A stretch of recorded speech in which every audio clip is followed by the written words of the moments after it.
alone, no chaperone can get our number. The world's in slumber, let's misbehave. There's something wild about you, child, that's so contagious. Let's be outrageous, let's misbehave. Screwball Comedy looks like there's something about Joel McRae, even though he's kind of lumpy and grumpy and a little bit stiff, he doesn't know how to have fun. There's something so sexy about him, I think. And I think that there's something so interestingly complex in that scene where Rudy Valley, I mean, you know who Rudy Valley was, a famous crooner in his time. He had a radio hour and all that. He didn't act in movies. When he did, he plays this kind of buffoonish character, but it's such a wonderfully precise, gallant character.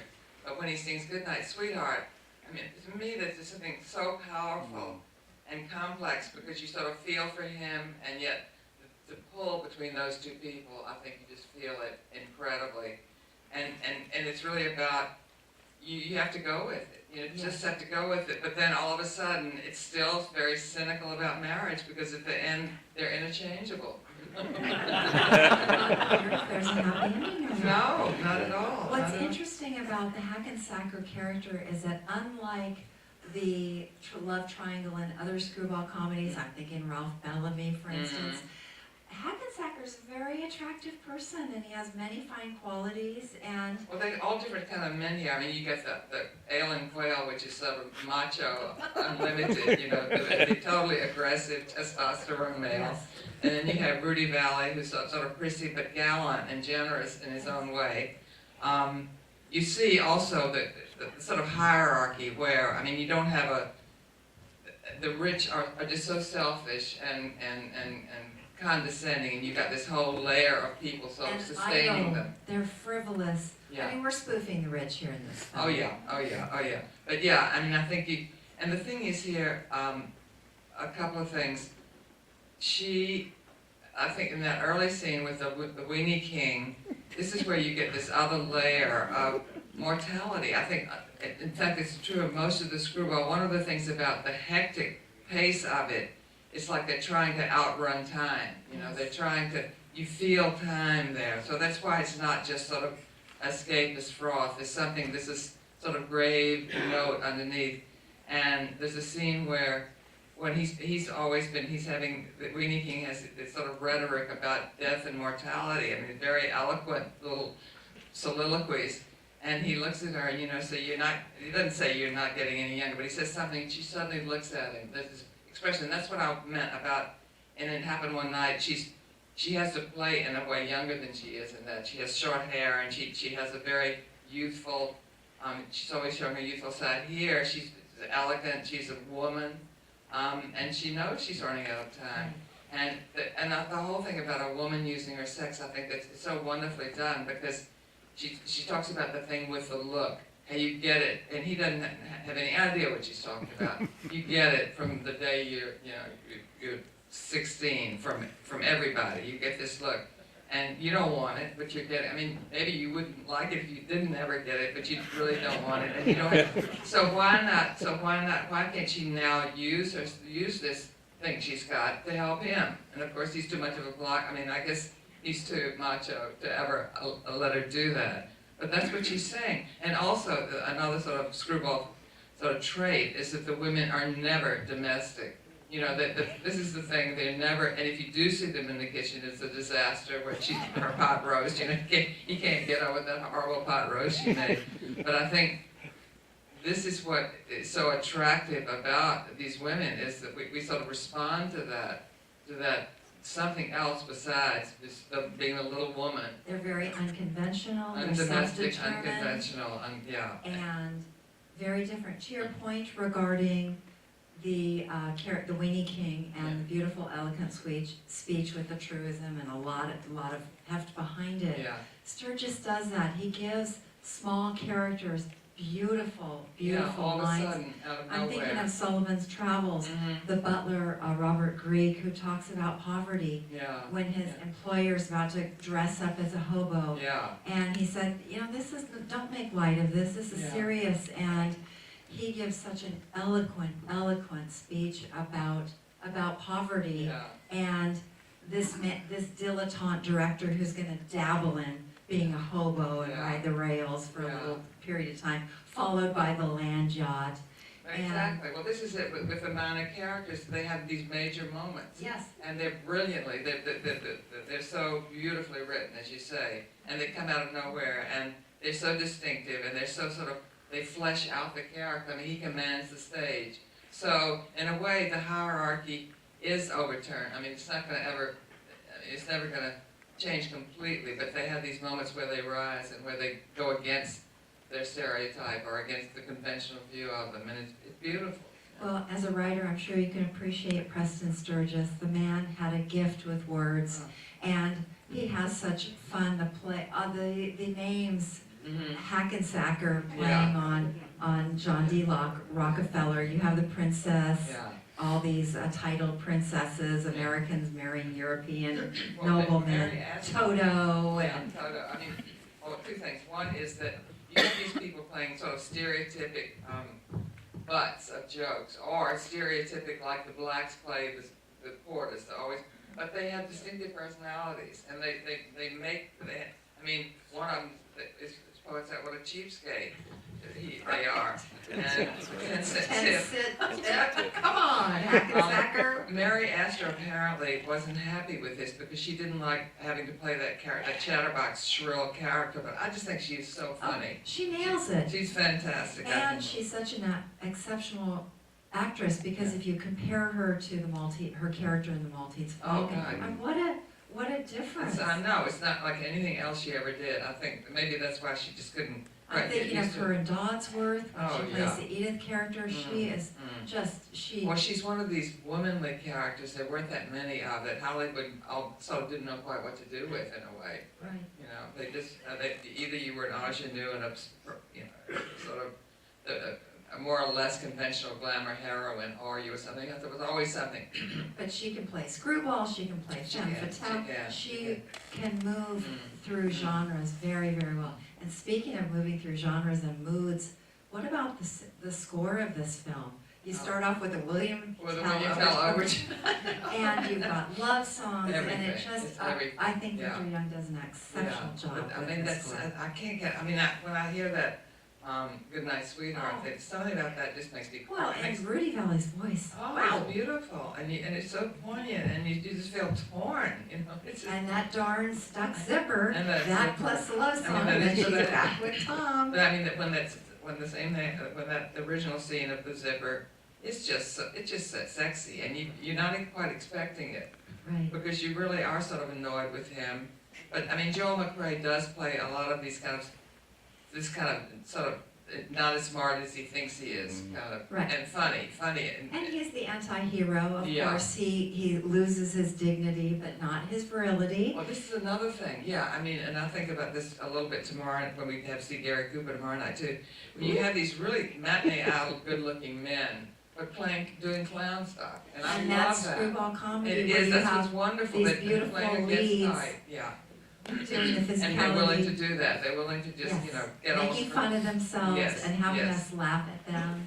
It takes a very confident person. It really does, and to still be somehow romantic through it all. I think it's just marvelous. Well, and that's part of what distinguishes Screwball Comedy from the romantic comedy.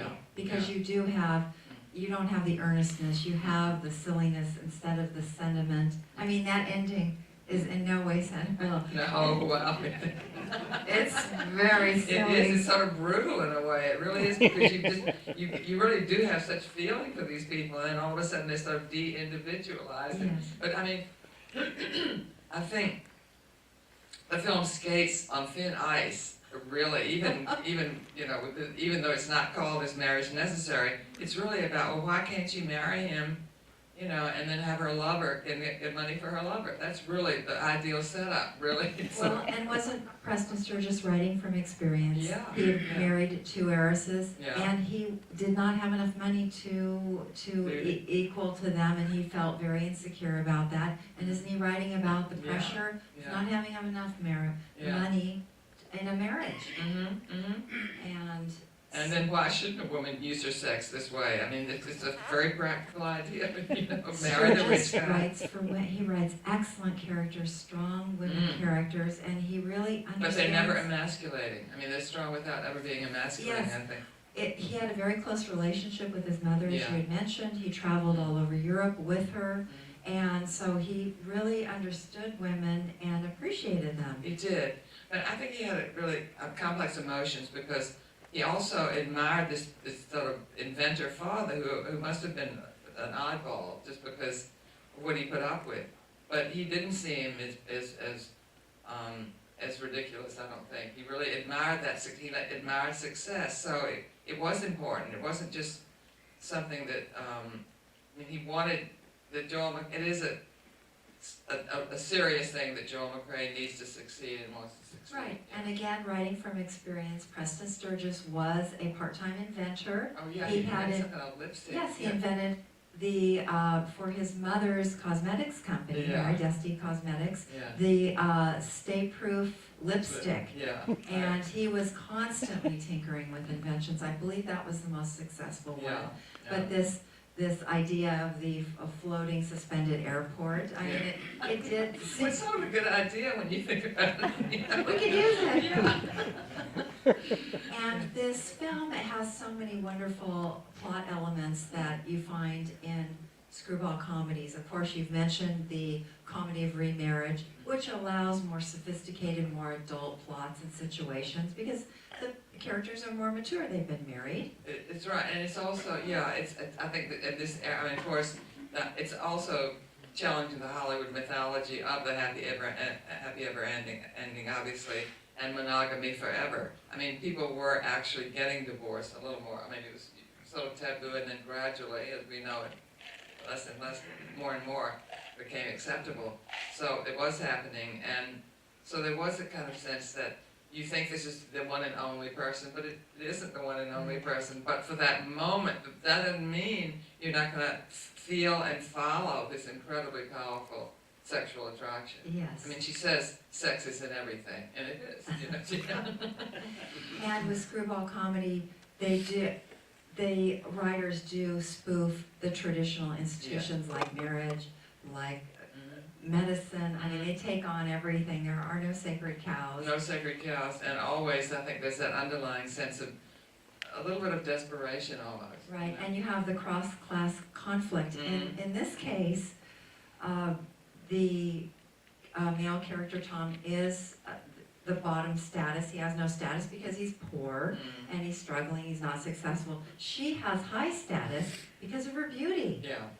And let's face it, that's a very strong Well, it's currency. precarious though. I mean, she's also Because age, that tick of the time thing clock. of the time, and also she's penniless. I mean, Right, right. so this is what it is to be poor. I mean, even though she's glamorous and she's got all this, I mean, you know she's going to wind up all right. Still, she is experiencing what it is to have no money. Yes. And at a time, I mean, and that whole thing with the ale, she gets more than she bargains for. Boy, that's for sure. And of course, Sturges has his comic stock company stock of characters, company. and they come out en masse Yeah.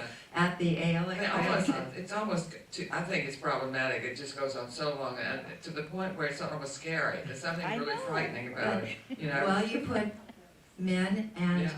copious amounts of And alcohol booze and guns. It is a scary proposition. Exactly. Now, tell me what you thought of the Art Deco sets. I mean, Paramount, high production values. Yeah. They pulled out the stops. They obviously gave Preston Sturges a huge budget. Yeah. Those sets When are you talk about that's your gorgeous. specialty. When Oh, you well, tell me, yeah. The Art Deco Yeah. of the period, it does give you immediately visual identification of luxury, of elegance, and there's so much conveyed without saying a word. Yeah, yeah. And And that somehow she has to maintain this. I mean, she's been there for 5 years and now they can't pay the bills, and yet, Right. I mean, the poor little rich girl. I mean, oh, they're in that this place. apartment was Yeah. gorgeous, and then of course the spread in Palm Beach, Florida, their mansion there. Wow. Yeah.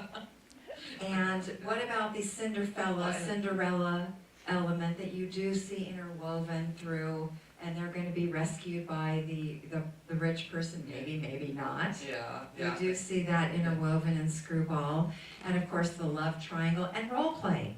You've got Captain McGlue. You've got a lot of role playing going on Yeah. that furthers plots, and it's escapism. It's not reality. Yeah. We don't want reality in these Yeah. movies. But We it want is- playful fun. But it is about identity too.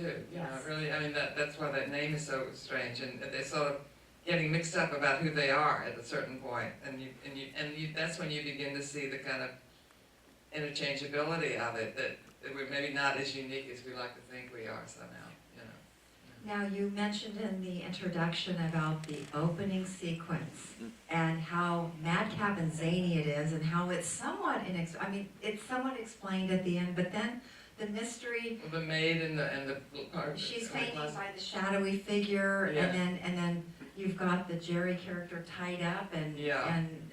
there is no explanation for that. As There many isn't. times as I've seen this. I know. I keep waiting for it to sort of become clear. That maybe somebody. Do we open this to people, or we just? Maybe somebody. Perhaps at the reception All right, after we okay, wrap all right. up, I didn't know. we'll get some comments. Okay, Maybe okay. someone will solve the mystery for us of that crazy madcap business.